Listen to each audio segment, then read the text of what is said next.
Yes, 10 minutes ko siyang natapos lutuin. So, at least meron na tayong isang ulam at na-conquer natin yung challenge na magluto ng pinakamabilisang ulam habang break time ko.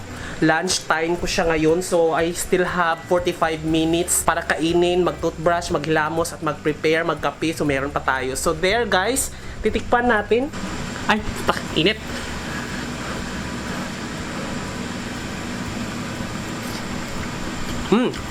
Tama yung.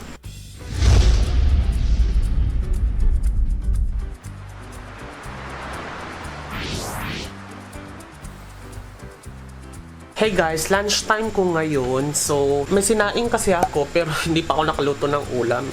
Feeling ko 1 hour lang kasi yung lunch ko. So, hindi pwedeng mag-overbreak or mag-ano-ano kasi nga nagtitake na ako ng calls. Medyo okay na rin naman yung calls. Yung tawag, okay na rin naman. So, ipakita ko lang sa inyo yung order ko kay Sol na mga ready to cook na mga pagkain. So, kasi magluluto ako ngayon para lang sa lunch ko. So, ito yung twist yung para sa McDonald's, yung potato twist. Para siyang French fries pero naka-twist. Parang paliko-liko yung kung paano hiniwa yan. Then bumili ako ng frozen dim sum. Ano to? Parang shark fin yata to. And then siomai. Bumili ako ng siomai. Tapos bumili ako ng manok. Piprituhin natin yan. I-compare natin yung air fry at saka yung pan fry. Manok naman yung picture natin. So, abangan nyo yan next vlog natin yan. Nilagay ko na dito guys ang aking twist kasi inano ko siya, dinifrost ko. So, maganda siya kasi parang may cheese na siyang kasama. Parang flavored na siya, no? Yan, so ikakalat ko na lang siya kasi parang na-defrost na siya. So, there.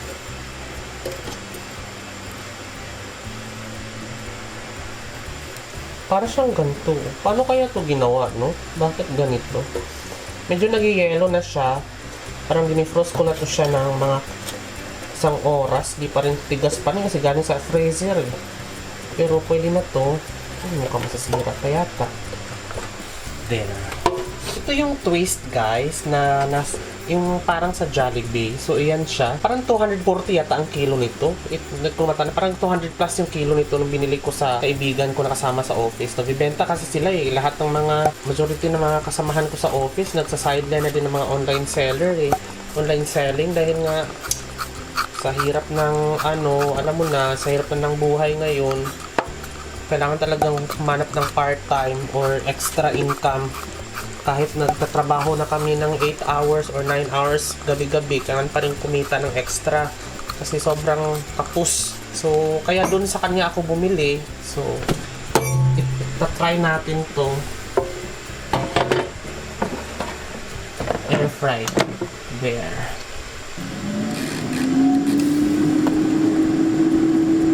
Natin siya kasi gutom na ako sa luto na to.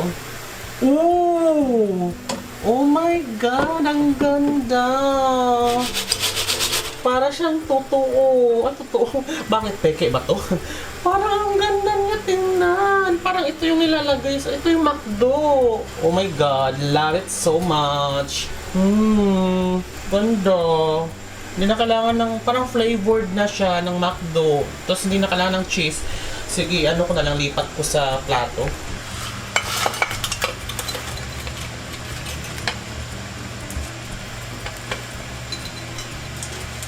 Ayan siya guys. My God. Parang siyang totoo. Parang nabibili mo siya sa McDo. Titikman natin. Bongga siya Tikman natin.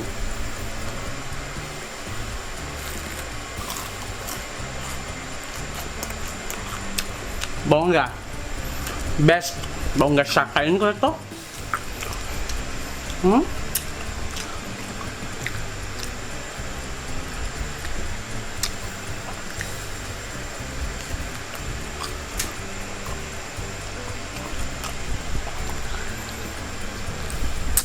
2,000 years later. Hey guys, day 2 ng aking work from home na nagtitake ng call. So lunch ko ngayon, nagsaing ako guys. Kasi para pag lunch, mainit yung kanin ko. Tangina, pagtingin ko wala pala akong ulam. Diyos ko. So muna akong pangmadaliang gisa. Magigisa na lang siguro ako ng sardinas tsaka yung tira kong sitaw. Pwede na to. Kaya na to mabilisan kasi 1 hour lang yung lunch ko. Tapos magluluto pa ako, diba? Ayan, ipakita ko sa inyo. Yan, dumating na yung billing ko.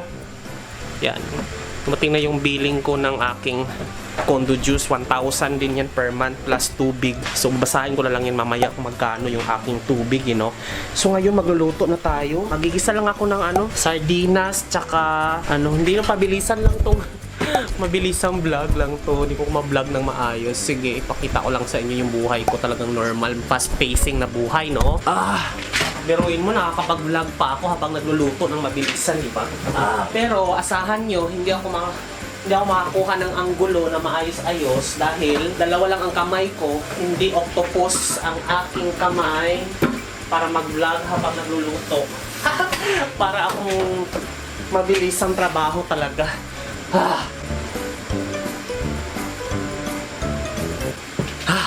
Time starts now. Kuha ako, hiwain ko to.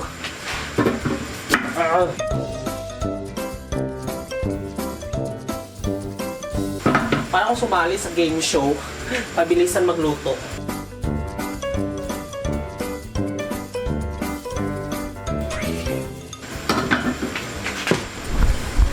Salang na ako. Yan, ininit ko na siya. Mantika. Mantika.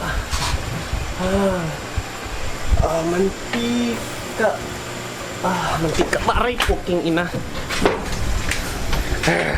Mantika tayo.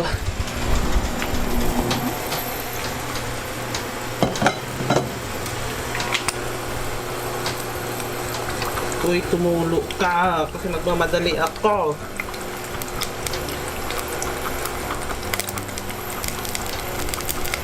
Ayan. Oh my God! Diyan ka muna. Papatayin ko muna. Papatayin ko muna kasi hindi ko pa nahiwa yung sibuyas. Baka masunog. Masunog ang kalan. Wala.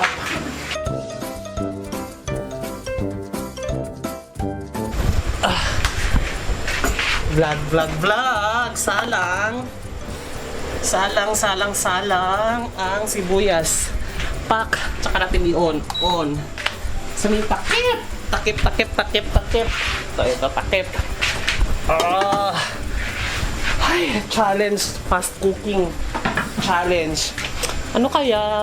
Hindi ko pa na-on. Fry. Dyan ka muna. Maghiwa ako ng bawang.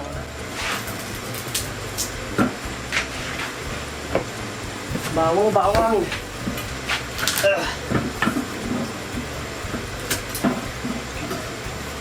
Dapat kasi guys, ang gagawin ko, powder na lang, powder na bawang. Maganda rin yun kapag nagmamadali ka. Kaso, iba talaga ang lasa kapag totoong bawang. Kaya, singit na lang muna natin siya. Pero dapat magaling ka mag-prepare ng bawang kasi matatagalan ka kapag pinabagalan mo. So ito, 4 na cloves lang para mas natural yung amoy. Yan, 4. Salang na natin.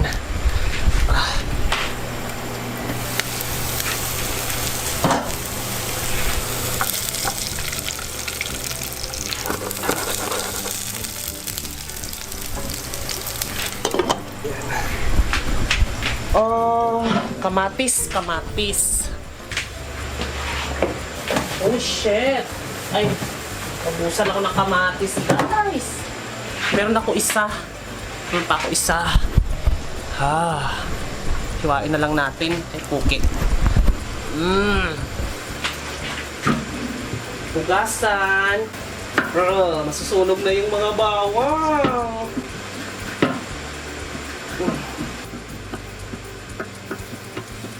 Pwede na to. Aray, puki. Init. Masaya nito. Yun. Kamatis yan. Kamatis.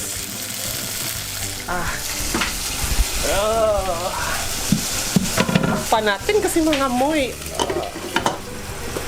Next is Uy, okay. Maghiwa muna ako ng sitaw. Sitaw.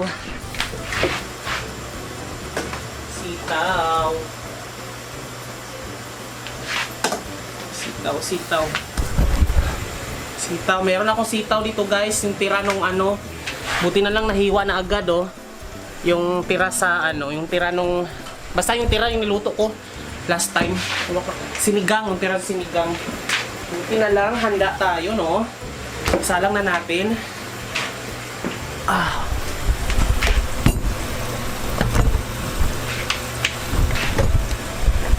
Hirap ha. Sadya na lang yan.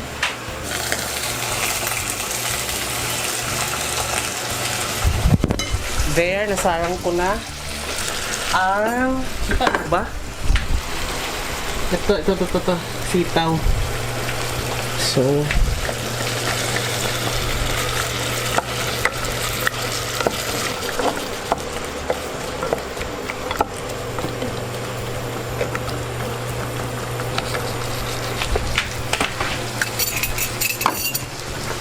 nakahanda na yung kanin ko, oh. Hugasan. Takpan na muna natin to. Lagyan ko na rin siya ng paminta. Yan, oh.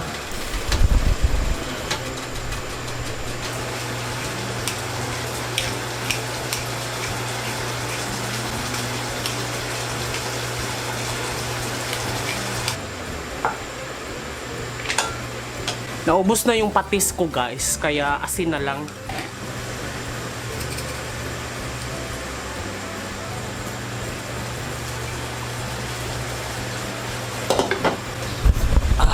Nalagyan ko siya ng ano, ito Knorr liquid seasoning.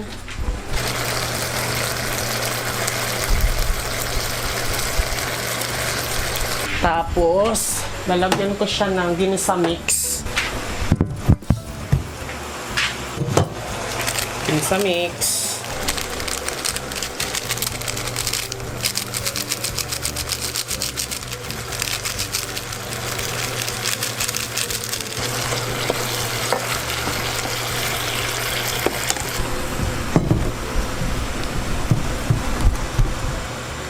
Saan yung takip nito?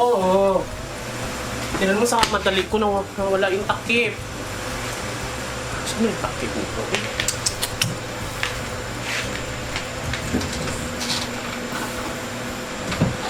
Takip. Ay, ito pala nalaglag. Sardinas.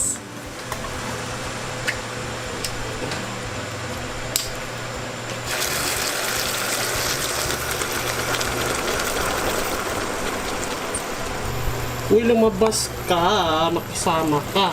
Ayun. Ay. Sige dyan ka. Luto ka dyan. At ako'y gutom na. Habang niluluto ko muna siya at habang pinaantay ko muna siyang pinapakulo, maghuhugas muna ako ng mga pinaglutuan ko para maluwag na tumamaya. Let's value our time. Every seconds count. Hey, turn on aircon.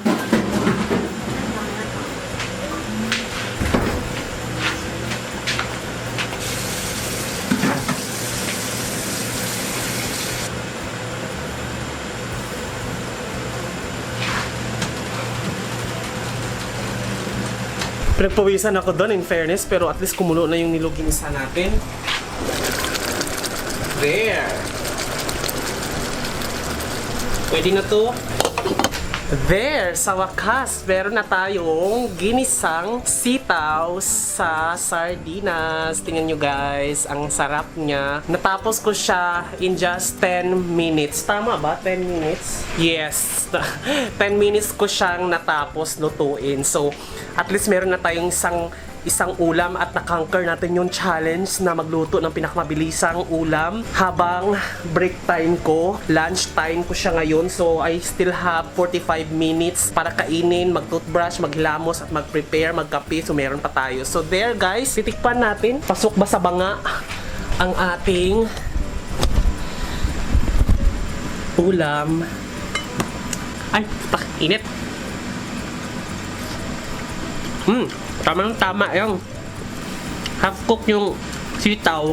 Mahilig ako sa half cook na gulay kasi pag ang gulay half cook, mafe-feel mo yung mafe-feel mo yung crispiness ng gulay. Kasi ayoko talaga ng malatang gulay. Kasi nga, pag nag-half cook ka ng gulay, hindi ka naman malalason or hindi ka naman makukontaminate kung salmonella or anumang bakterya dyan. Kasi nga, gulay is, hindi naman siya yung animal, di ba? It's plant. So, parang uso yung salad.